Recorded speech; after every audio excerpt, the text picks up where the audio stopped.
പോലെ സാധിച്ചതിൽ സന്തോഷമുണ്ട്. പക്ഷെ അത് പപ്പയ്ക്ക് കാണാൻ പറ്റാത്തതിൽ സങ്കടമുണ്ട്. പഠിച്ച് നല്ലൊരു നിലയാവണമെന്നാണ് പപ്പയുടെ ആഗ്രഹം. പ്രതീക്ഷ മുഴുവൻ മോളോടായിരുന്നു. ഇവിടെ ആഗ്രഹിക്കുന്നവർക്ക് പഠിക്കണം, പഠനം കൊടുക്കണം. 10ാം ക്ലാസ്സിൽ എല്ലാ വിഷയത്തിനും A+ നേടിയിട്ടും സോന പോളിന് ഇപ്പോഴും സന്തോഷമില്ല. തനിക്ക് കിട്ടിയ ഈ നേട്ടത്തിൽ പങ്കുചേരാൻ പപ്പയില്ലല്ലോ എന്ന ദുഃഖമാണ് അവൾക്ക്. നമ്മൾ മറന്നിട്ടുണ്ടാവില്ല കഴിഞ്ഞ ഫെബ്രുവരി 16 കുർവാദ്വീപിലെ വനം വാച്ചർ പാക്കം വെള്ളച്ചാലിൽ പോളിനെ കാട്ടാന കൊലപ്പെടുത്തിയ സംഭവം. കാട്ടാനയുടെ ആക്രമണത്തിൽ മരിച്ച പിതാവിന്റെ ഓർമ്മകളിൽ കരഞ്ഞു കലങ്ങിയ കണ്ണുകളുമായിട്ടാണ് സോന SSLC പരീക്ഷ എഴുതാൻ പോയത്. പിതാവിന്റെ മരണത്തോടെ പഠനത്തിൽ ശ്രദ്ധ നഷ്ടപ്പെട്ടെന്ന് സോന പറഞ്ഞു. നല്ല മാർക്ക് നേടുമെന്ന് നേരത്തെ തന്നെ പപ്പായ്ക്ക് വാക്ക് കൊടുത്തിരുന്നു. ആ വാക്ക് സോന പാലിച്ചു. കേൾക്കാം സോന എന്ന കൊച്ചുമിടുക്കിയുടെ വാക്കുകൾ. ഞാൻ ഒരുപാട് പ്രതീക്ഷിച്ചിട്ടില്ലായിരുന്നു. കാരണം അത്രയും കുറച്ചേ പഠിക്കാൻ പറ്റിയിട്ടുള്ളൂ. ശരിക്കും പപ്പയുടെ അനുഗ്രഹം. പിന്നെ അത് പപ്പയാണ് കൂടുതൽ ആഗ്രഹിച്ചിട്ടുള്ളത്. അപ്പോൾ പിന്നെ പപ്പ അത് കാണാനില്ലാതെ ആയപ്പം ഭയങ്കര വിഷമമായിപ്പോയി. പപ്പയ്ക്ക് ശരിക്കും ഈ വിജയം പപ്പേൻ്റെയാണ്. A+ കിട്ടിയെന്ന് പറഞ്ഞാലും ഓടി വന്ന് ഫോട്ടോ എടുത്ത് പെട്ടെന്ന് കെട്ടിപ്പിടിച്ച് ഭയങ്കര കരച്ചിൽ. പപ്പയാണ് ഇത് കാണണ്ടല്ലോ. സമ്മാനം തന്നപ്പോൾ പഞ്ചായത്തിൽ നിന്ന് സമ്മാനം തന്നപ്പോൾ പറഞ്ഞു പപ്പയാണ് ഇത് ഏറ്റുവാങ്ങേണ്ട. അമ്മ ഇതപ്പോൾ അമ്മയായാലും അടുത്ത് നിൽക്കുന്നത് കരച്ചിൽ. ഒരുപാട് ബുദ്ധിമുട്ടി പ്രയാസങ്ങളെല്ലാം ഉണ്ടായിരുന്നു. പകല് പഠിക്കാനൊന്നും പറ്റിയില്ല. രാത്രി ഇരുന്ന് പഠിച്ച് ഇന്നലെ വരെ നമ്മുടെ കൂടെ നിന്ന ഒരാൾ പിറ്റേ ദിവസം രാവിലെ പെട്ടെന്ന് ഇല്ലാണ്ടാവുന്ന ഒരു ഫീലാണ്. ഇല്ലാണ്ടാവുന്ന പറയുമ്പോൾ അത് വല്ലാത്ത ഷോക്കായിപ്പോയി. അപ്പോൾ പിന്നെ മുന്നോട്ട് എനിക്കിപ്പോൾ ഓരോ ആഗ്രഹവും ചിന്തിക്കാനുള്ള ശേഷിയില്ല. കാരണം ഭയങ്കര പേടിയാണ്. നാളെ എന്ത് സംഭവിക്കുമെന്ന് ഭയങ്കര പേടിയാണ്. ഇപ്പം പപ്പേൻ്റെ മരണമാണെങ്കിൽ തലേദിവസം വരെ എൻ്റെ കൂടെ ഇരുന്നിട്ട് പിറ്റേ ദിവസം തൊട്ട് പപ്പയില്ല, പപ്പയുടെ വാക്കുകളില്ല എന്നൊക്കെ വന്നപ്പം അതുവരെയുള്ള ജീവിതമല്ലല്ലോ ഇപ്പോൾ ഉള്ളത്. അപ്പോൾ പിന്നെ അങ്ങനെ മുന്നോട്ടുള്ള കൂടുതൽ ചിന്തകൾ എനിക്കിപ്പോൾ ഇല്ല. പപ്പ പഠിക്കാൻ ഇങ്ങനെ ഫോഴ്സ് ചെയ്യത്തില്ല. ഈ പഠിക്കുന്ന പറയത്തില്ല, അവൾ പഠിച്ചോളൂ എന്നുള്ളൊരു ഇതാണ്. അപ്പം പിന്നെ അങ്ങനെ ഒരു ഫ്രീഡം നമുക്ക് തരുമ്പോൾ നമ്മൾ ഒബ്വിയസ്ലി പഠിച്ചു പോകും.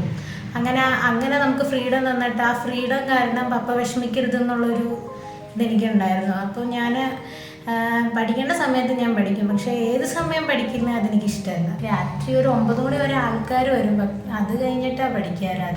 ആൾക്കാർ എപ്പോൾ പോയി വരുന്നോ അപ്പോൾ വരുമ്പോൾ ബുക്കടയ്ക്കും, പോയി കഴിയുമ്പോൾ തുറക്കും. ആ ഒരവസ്ഥ.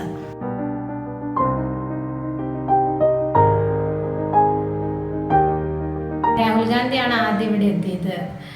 അദ്ദേഹം വന്ന് നമുക്കൊരു മെൻ്റലി നല്ലൊരു സപ്പോർട്ട് കിട്ടി.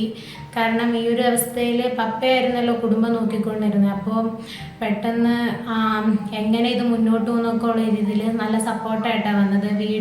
വീട് കുറച്ച് പണികളുണ്ടായിരുന്നു, തേക്കാനൊക്കെ ഉണ്ടായിരുന്നു. അതൊക്കെ ചെയ്തു തരാമെന്നും എൻ്റെ പഠിപ്പ് നോക്കിക്കൊള്ളാം എന്നൊക്കെ പറഞ്ഞപ്പോൾ തന്നെ നമുക്കൊരു ആശ്വാസം തന്നെയായിരുന്നു. നമ്മളെ ഒരു ഒറ്റപ്പെടുത്തല്ലാണ്ട് കുറച്ച് പേര് സപ്പോർട്ട് ചെയ്തിട്ടുണ്ട്. ഒരു മാസത്തോളം ആൾക്കാർ വരവും പോക്കുമായിട്ട് പപ്പേനോടുള്ള സ്നേഹം കൊണ്ടായിരിക്കും. ഞാൻ ഓർക്കുന്നുണ്ട്, ഒരാൾ പപ്പ കുറുവാദ്വീപിലാണല്ലോ വർക്ക് ചെയ്തത്. അപ്പോൾ അവിടെ വന്ന് ഒരു ടൂറിസ്റ്റ് കോട്ടയത്താണുള്ളത്. അവർ പപ്പേൻ്റെ പെരുമാറ്റം നല്ലതായിരുന്നു എന്നൊക്കെ പറഞ്ഞ് TV കണ്ടപ്പം മനസ്സിലായി എന്നും പറഞ്ഞ് ഇവിടെ വന്നിട്ടുണ്ടായിരുന്നു.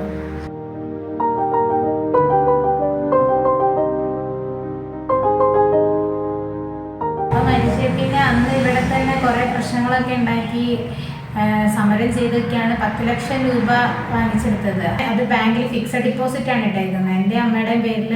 പിന്നെ പ്രൈവറ്റ് ആയിട്ടാണെങ്കിൽ ബോബി ചെമ്മന്നൂരിൻ്റെ 5 ലക്ഷം രൂപ തന്നിട്ടുണ്ടായിരുന്നു. അതും ഫിക്സഡ് ഡിപ്പോസിറ്റ് തന്നെയാണ്. ആകെ ഇൻട്രസ്റ്റ് ആണ് ഇപ്പം കിട്ടുന്ന ഒരു വരുമാനം എന്ന് പറയുന്നത്. അമ്മയ്ക്ക് ജോലി ഇതുവരെ കിട്ടിയിട്ടില്ലാത്തതുകൊണ്ട്, പിന്നെ അമ്മേൻ്റെ ഓപ്പറേഷൻ ഉള്ളതുകൊണ്ട് അമ്മയ്ക്ക് ജോലിക്ക് പോകാൻ പറ്റുന്നില്ല. അത് കഴിഞ്ഞിട്ടേ പോകാൻ പറ്റുള്ളൂ. അപ്പം പപ്പ മരിച്ച ഇടയ്ക്ക് ഒരുപാട് മന്ത്രിമാരും ഒരുപാട് ആൾക്കാരോട് വരുമ്പോൾ ഈ പുറത്തുള്ളൊരു കാഴ്ചപ്പാടിൽ ഇവിടെ വരുമ്പോൾ പൈസ കിട്ടുന്ന അങ്ങനത്തെ ഒരു കാഴ്ചപ്പാടിൽ അവർ കാണുന്നത്. ഇഷ്ടം പോലെ പൈസ കിട്ടിയിട്ടുണ്ട്, അപ്പം ഇനി അവർക്കൊരു സഹായത്തിൻ്റെ ആവശ്യമില്ല, അങ്ങനത്തെ ഒരു ഭാവത്തിലാണ് എല്ലാവരുടെയും സംസാരം. കൊച്ചിൻ്റെ എല്ലാ കാര്യവും നോക്കണമല്ലോ, ആ ഒരു ടെൻഷനല്ലേ. പപ്പയുണ്ടെങ്കിൽ എനിക്ക് ഒരു വിഷമം അറിയണ്ടല്ലോ എന്നുള്ളൊരൊറ്റ പ്രയാസമാണ് എന്ന് കരഞ്ഞു പോകണം. ഇപ്പം എല്ലാം എൻ്റെ തലയിലായി.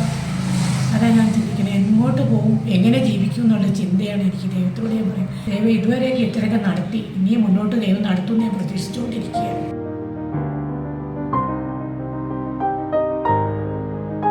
എങ്കിലും ഒരു സിവിൽ സർവീസ് നേടണം എന്നൊരു ആഗ്രഹമുണ്ട്. ഉണ്ട്, പക്ഷെ അത് നടക്കണം എന്നുണ്ട്. നടക്കുമെന്ന് അറിയത്തില്ല.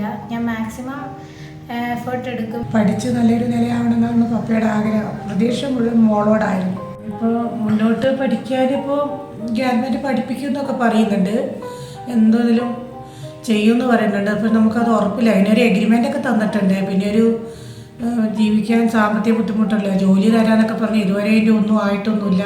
നമ്മൾ ആഗ്രഹിക്കുന്നതൊക്കെ പഠിക്കണം, പഠനം കൊടുക്കണം. അതാണ് എൻ്റെ ഒരു തീരുമാനം. പപ്പയുടെ അനുഗ്രഹത്തിൽ കൂടെ മുന്നോട്ട് പോയി നല്ല രീതിയിൽ പഠിച്ച് ദൈവം അനുഗ്രഹിക്കട്ടെ എന്നാണ് ഞാൻ പ്രാർത്ഥിക്കുന്നത്.